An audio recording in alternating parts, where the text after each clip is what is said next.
हमारी संस्कृति, हमारी पहचान। यज्ञ, योग, आयुर्वेद सदा रहे हमारे साथ। भारत के प्राचीन ग्रंथों एवं आधुनिक विज्ञान का दिव्य संगम, यज्ञ महिमा।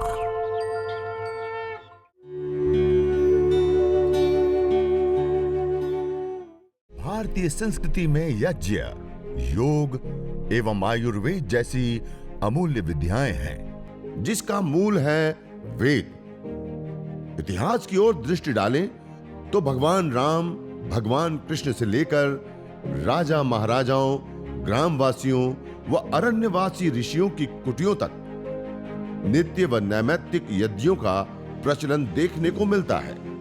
ओम ब्रह्मन् ब्राह्मणो ब्रह्मवर्चसी जायता महाराष्ट्रे राजन्य शूर इषव्योतिव्याधि महारथो जायता दोग्धिर्धेनुर्वोढा नड्वा नासु सप्तिः पुरन्धिर्योषा जिष्णुरथेष्ठाः सभेयो युवास्य यजमानस्य वीरो जायता निकामे निकामेनः पर्जन्यो वर्षतु फलवत्यो न औषधयः पच्यन्ता योगक्षेमो नः कल्पतां स्वाहा।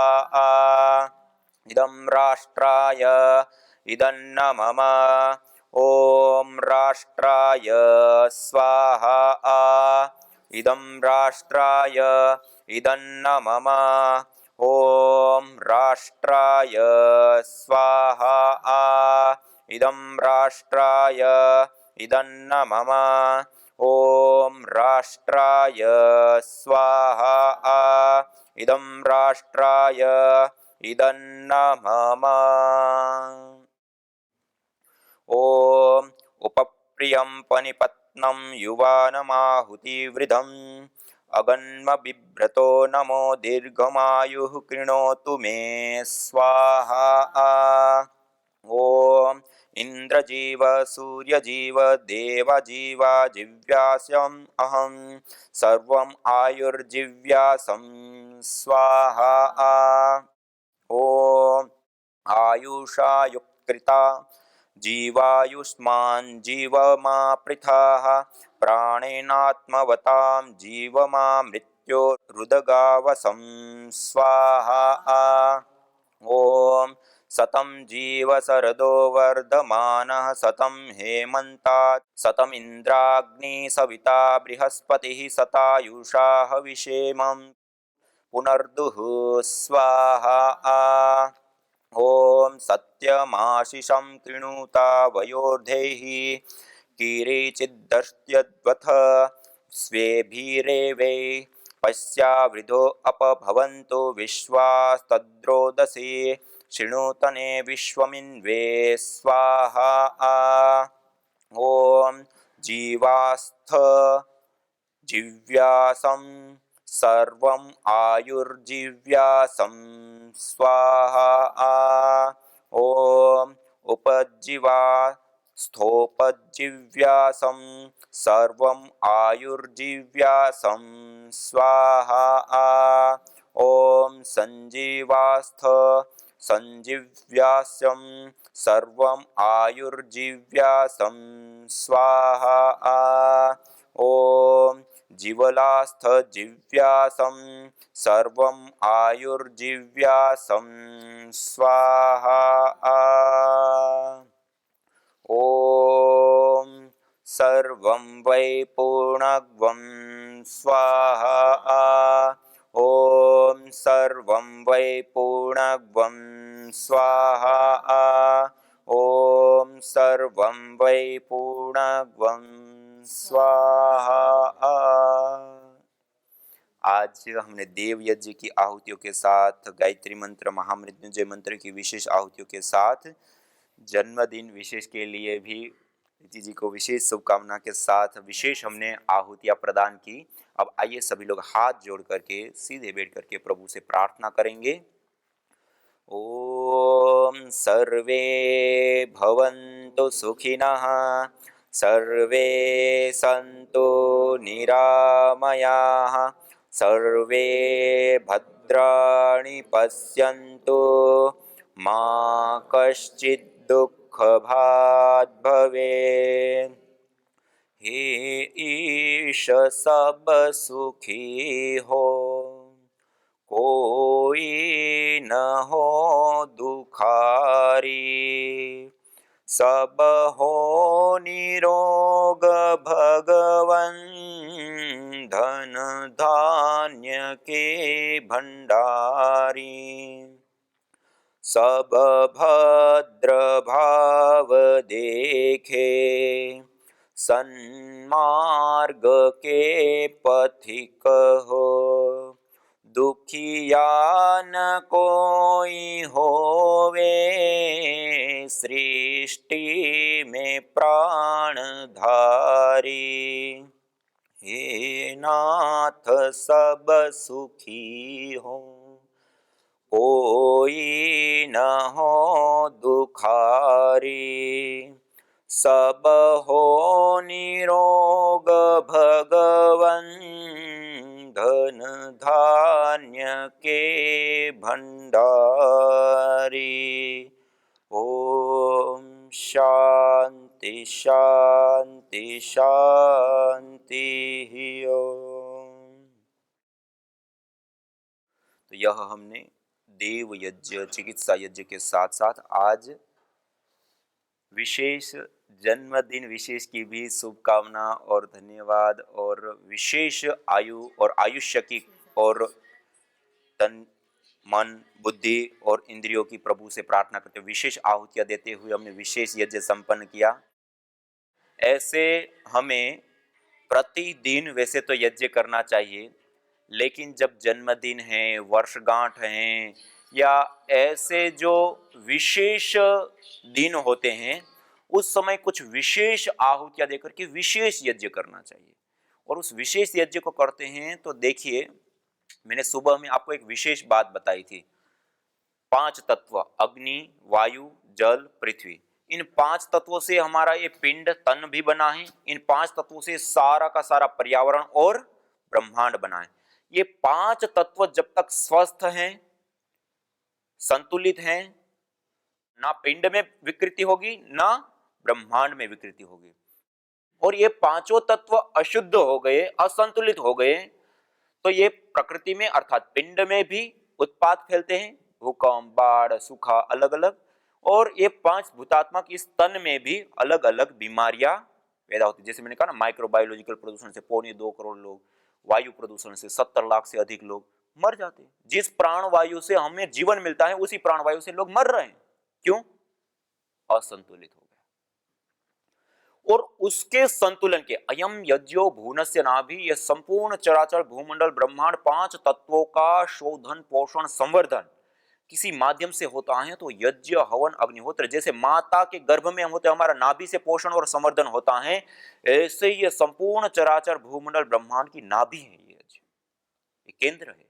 और इसमें जो आहुतियां देते हैं, पूरे 5 तत्वों का शोधन और पोषण होता है, वो संतुलित होते हैं।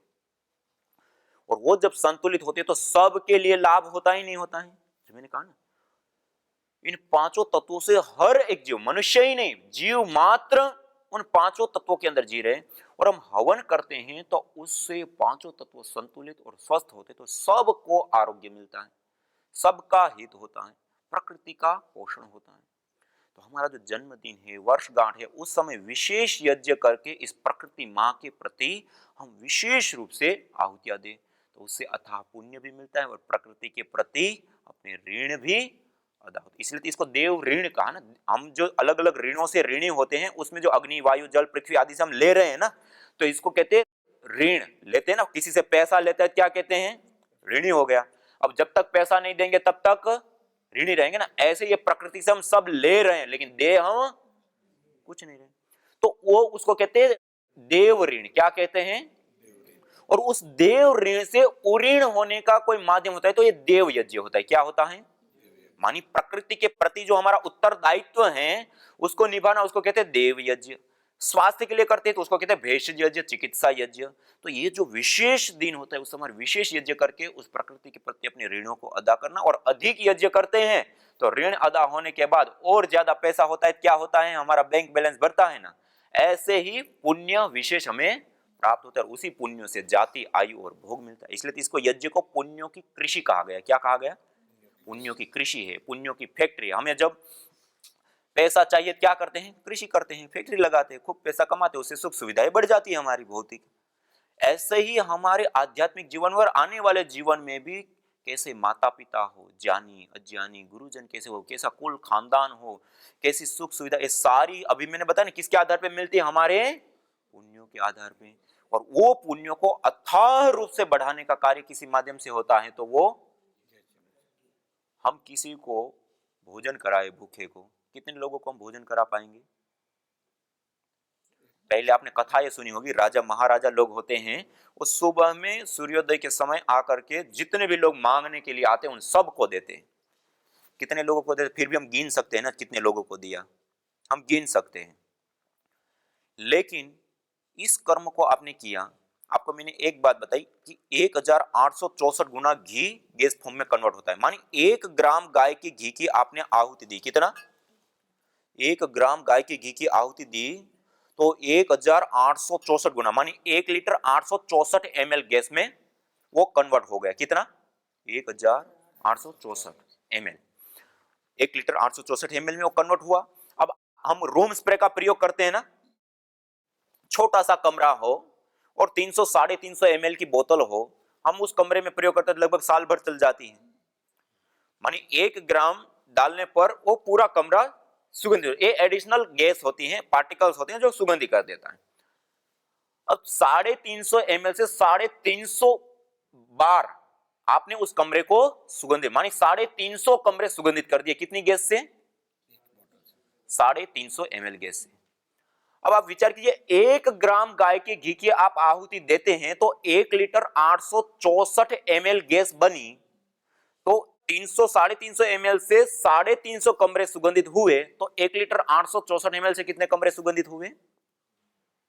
कितने हुए? और 1 ग्राम घी से थोड़ी हम हवन करते हैं, 10 ग्राम 20 ग्राम 25 ग्राम 50 ग्राम। अब आप 50 ग्राम घी के हिसाब से आप हिसाब लगाइए कितने कमरे सुगंधित होंगे। और सुगंधित मात्र नहीं, उसके अंदर वो मॉलिक्यूल्स कंपोनेंट्स होते हैं, उस वायु का शोधन करते हैं, उस वायु का पोषण करते हैं। इस प्रकृति का पोषण के साथ साथ उसके अंदर जो विजातीय तत्व गैसें होती है वो भी दूर होती हैं, बैक्टीरिया वायरस फंगस आदि होते हैं वो भी दूर होता है। और उसके साथ साथ जैसे मैंने कहा ना, ऑक्सीजन, सैचुरेटेड फैटी एसिड, ये जो सारा क्रम था, उसके आधार पर ऑक्सीजन भी इस वायु के अंदर बढ़ जाती है। मानिए वो कितना बड़ा परिणाम हुआ। और उसमें आप साथ में जड़ी बूटियां भी डाल रहे हैं, वो मेडिसिनल कंपोनेंट भी उसमें आ गए। मानी यज्ञ एक नैनो टेक्नोलॉजी है। क्या है? इसके अंदर अलग अलग द्रव्यों को जला करके उसको रूपांतरित करके कई गुना बढ़ा करके और कई सारे लाभ करने की एक सुपर नैनो टेक्नोलॉजी। और जब ये द्रव्य वायुमंडल के अंदर आते हैं और चारों ओर के वायुमंडल में फैलते हैं, तो ये तो मैंने कहा ना, हम डालते तो थोड़ा सा है, थोड़ा डालने पर भी कितना है, जब ये रूपांतरित होता है कितना होता है? बहुत ज्यादा हो गया। लेकिन वो भी इस प्रकृति के हिसाब से देखे तो वो भी थोड़ा है, इस अपेक्षा देखे तो बहुत ज्यादा है, लेकिन उस अपेक्षा देखे तो और भी थोड़ा है, लेकिन उतने पर सीमित नहीं है। उसके बाद मैंने एक बात और बताई थी ना, फोटोकेमिकल प्रोसेस।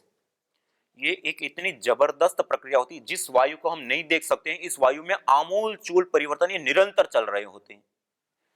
गैस गैस आपस में मिलती है, उसके निश्चित टेम्परेचर मिलने पर उसके बॉन्ड टूटते हैं, बनते हैं, टूटते हैं, बनते हैं, उसके परिणाम स्वरूप हानिकारक गैसें न्यूट्रलाइज होती हैं, ये जो कि एथिलीन ऑक्साइड, प्रोपिलीन ऑक्साइड आदि गैसें आने पर।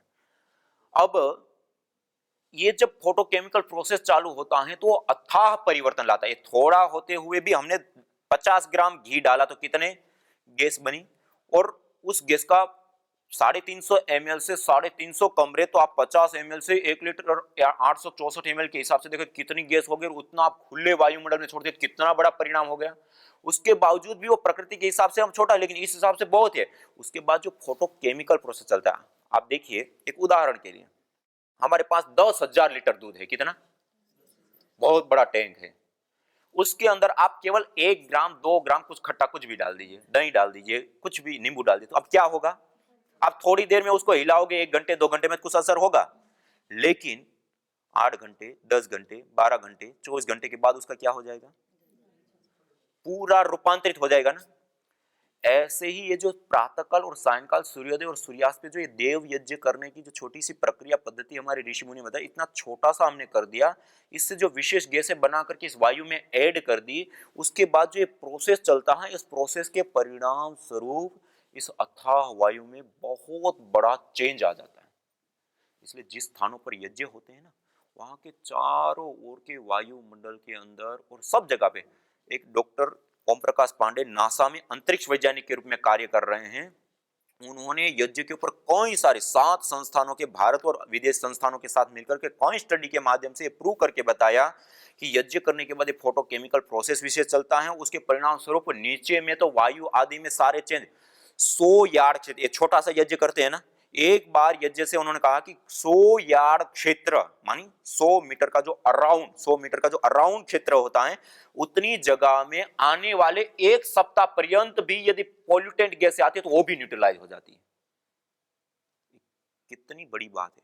और उन्होंने अंतरिक्ष में कुछ सैटेलाइट के माध्यम से भी कुछ बड़े यज्ञ करा करके और उसमें क्या चेंज होता है उसके ऊपर भी उन्होंने विशेष करके स्टडी करके बताया कि नीचे हम हवन करते हैं, उससे अंतरिक्ष में जो वो स्थान उसमें थोड़ा बड़े यज्ञ होते हैं, वो उसको करने पर वहां पर भी बहुत बड़े रूप में चेंज आते हैं और पॉजिटिव चेंज आते हैं।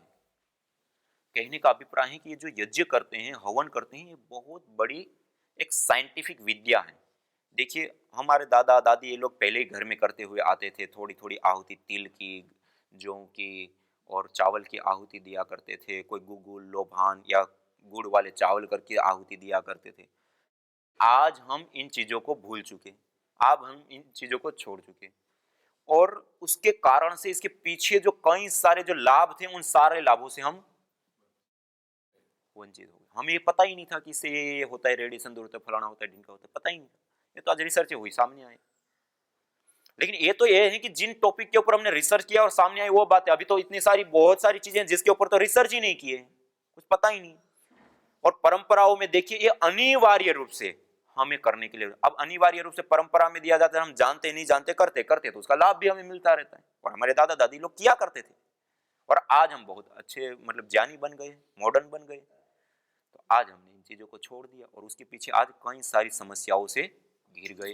अनेक प्रकार की बीमारियां, रेडिएशन, ये फलाना ढिंका, पता नहीं कितनी समस्या हो। इसलिए कहा जाता है संस्कृति जो होती है ना, वो मानव समाज की जड़ होती है। क्या होती है? जैसे पेड़ होता है, पेड़ की अपनी जड़ होती है। पेड़ अपनी जड़ को छोड़ दे तो उनकी क्या हालत होती है? उसका अपना संपूर्ण अस्तित्व को खो बैठता है, सूख जाएगा, नष्ट हो जाएगा। ऐसे ही मानव समाज की जड़ क्या होती है? संस्कृति। और हम संस्कृति के साथ यदि जुड़े रहते हैं तो हमारा हमेशा के लिए विकास और वृद्धि होगी। और उस संस्कृति को छोड़ देते हैं तो जैसे पेड़ अपनी जड़ को छोड़ने पर समूल नष्ट हो जाता है, ऐसे ही मानव समाज। आज हम इतनी सारी प्रकार की बीमारियां, हम कहते हैं ना बहुत हमने विकास कर लिया, विकास नहीं विनाश कर लिया। आज जिन बीमारियों के नाम हम सुन रहे हैं, हमने दादा दादी ने कभी सुने भी नहीं थे। हम आज साल भर में जितनी बार हॉस्पिटल में जाते हैं, दादा दादी पूरे जीवन भर में उतनी बार हॉस्पिटल में नहीं गए। हमने विकास किया या विनाश किया? तो हमें संस्कृति एक बहुत बड़ी चीज होती है, उसके साथ जुड़ना है। और संस्कृति के साथ जुड़ना है, इतना छोटा सा यज्ञ तो कर सकते हैं। कितने सारे लाभ हैं, कितने लोग करेंगे? सब करेंगे? आप सबका बहुत बहुत हाँ, ये एक बहुत बड़ी चीज है, देखने में छोटी है लेकिन बहुत विशेष और बहुत बड़ी चीज है। तो आज हम संकल्प लेकर के जाएं कि प्रतिदिन कुछ नहीं आता तो अग्नि को अच्छे से प्रदीप्त किया, आचमन, अंग स्पर्श और जो पवित्रीकरण शुद्धिकरण की जल सिंचन आदि छोटी सी 1 मिनट की प्रक्रिया उतना करके, और उसके बाद जो देव यज्ञ के मंत्र आते हैं तो देव यज्ञ के मंत्रों से नहीं आता है कुछ भी। वैसे तो कोई ऐसी चीज है ही नहीं कि जो ना आए, ये बिल्कुल सरल विधि है। 5 मंत्र हैं और बहुत सारे जैसे पंपलेट होते हैं छोटे छोटे, जैसे ऐसे पंपलेट भी मिल जाते हैं। ये पंपलेट बना रखे, ये यज्ञ.divyayoga.com करके उसके ऊपर सारी चीजें दे रखी थी। ऐसे पंपलेट होता है, इसी को सामने रख करके इसी में पढ़ लिए मंत्र, छोटा सा। ये पुस्तक है, अलग अलग विधि की पुस्तक है, चिकित्सा की पुस्तक है, इसमें देख लिया। अब तो वीडियो आदि यूट्यूब वाली स्वामी यज्ञदेव करके यूट्यूब चैनल है, उसके ऊपर पूरा हब है वो। वहां पर 800 से 900 वीडियो दिए। कितने? रोगानुसार यज्ञ कैसे करना है, किन्होंने यज्ञ किया और गंभीर रोग में, जैसे मैं सुबह उदाहरण बता रहा था ना, जो मॉडर्न मेडिकल साइंस में भी जो ठीक नहीं हुआ वो भी ठीक हो गया, जो उदाहरण बता रहा था वो सारे उन्होंने स्वयं ने जो अपने अनुभव शेयर किए, रिपोर्टें शेयर की, उसकी वीडियो बने हुए हैं, वहां पे आप स्वयं जाकर के देख सकते हैं। और उसके साथ साथ सारी चीजें और विधि यज्ञ प्रशिक्षण करके वहां एक प्ले लिस्ट दिया है, उसको एक बार देख ले आपको सब पता चले, कैसे घी, कैसे संविधा, कौन सा किसी चीज कैसे रखना है, फिर कैसे, वो वीडियो को साथ में चालू करके 4-5 दिन कर लिया तो सारी चीज पता चल जाती है, और 4-5 दिन साथ साथ में मंत्र उच्चारण करते मंत्र भी आ जाते हैं, और फिर वो अपने खुद करने लगे, फिर वो भी छूट जाता है। तो ऐसे ये छोटी सी चीज है, हम आराम से कर सकते हैं, 5-7 मिनट का टाइम है, और 5-7 मिनट के टाइम में लाभ कितने सारे हैं। आप जीवन में एक कर्म बताइए मनुष्य द्वारा किए जाने वाले जो 5 से 7 मिनट का कर्म हो और इतने सारे लाभ हो। ऐसे ही हमारे शास्त्रों में यज्ञो वै श्रेष्ठतमं कर्म नहीं कहा, उसके पीछे बहुत सारी चीजें, और यही हमारा मूल देव पूजन का, और ये सारे पद्धति, जैसे मैंने कहा ना, आज हम अच्छे अच्छे लड्डू बनाते हैं और खुद खा जाते हैं, लेकिन ये देवताओं को खिलाने की एक सबसे बड़ी पद्धति प्रक्रिया, तो ऐसा हमें हर रोज करना चाहिए ना, तो आगे हम हर रोज करेंगे। न होता प्रदूषण और रोगों का वार, करते यदि यज्ञ योग पेड़ पौधों का विस्तार, यज्ञ योग पेड़ पौधों का विस्तार, यज्ञ शिष्टा सिनः संतो मुच्यन्ते सर्वकिल्बिषैः, भुञ्जते ते त्वघं पापा ये पचन्त्यात्मकारणात्। अर्थात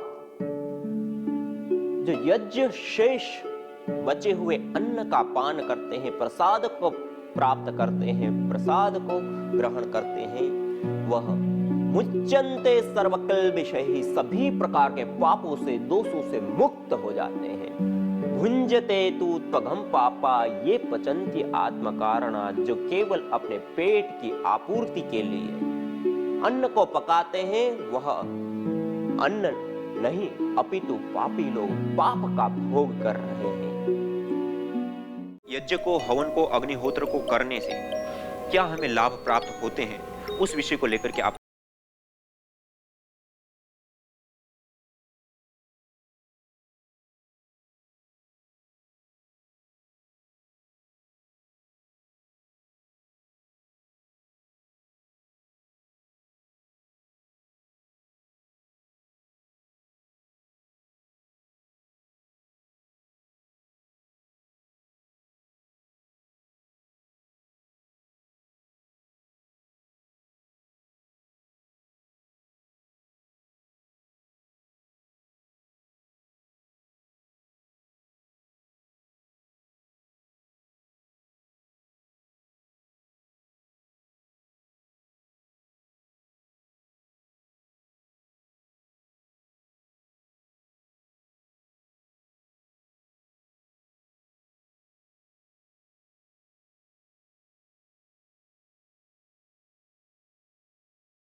तो उसके कारण दुख नहीं होते। यज्ञ भारतीय संस्कृति का मूल है। तो आइए हम संकल्प लें, संसार के श्रेष्ठतम कर्म यज्ञ को अपनाएं। पिंड और ब्रह्मांड में संतुलन कायम करने वाले यज्ञ को अपने जीवन का अभिन्न अंग बनाएं एवं प्रकृति मां के प्रति अपने ऋणों को अदा करें। विश्व स्वास्थ्य का एक नारा, यज्ञ से होगा जग उजियारा। भारतीय संस्कृति की अमूल्य विरासत यज्ञ की महिमा को जानने हेतु वैदिक चैनल पर प्रतिदिन प्रातः एवं सायं 11:30 बजे यज्ञ महिमा कार्यक्रम से जुड़े। विशेष जानकारी हेतु संपर्क करें। मोबाइल 9068565306।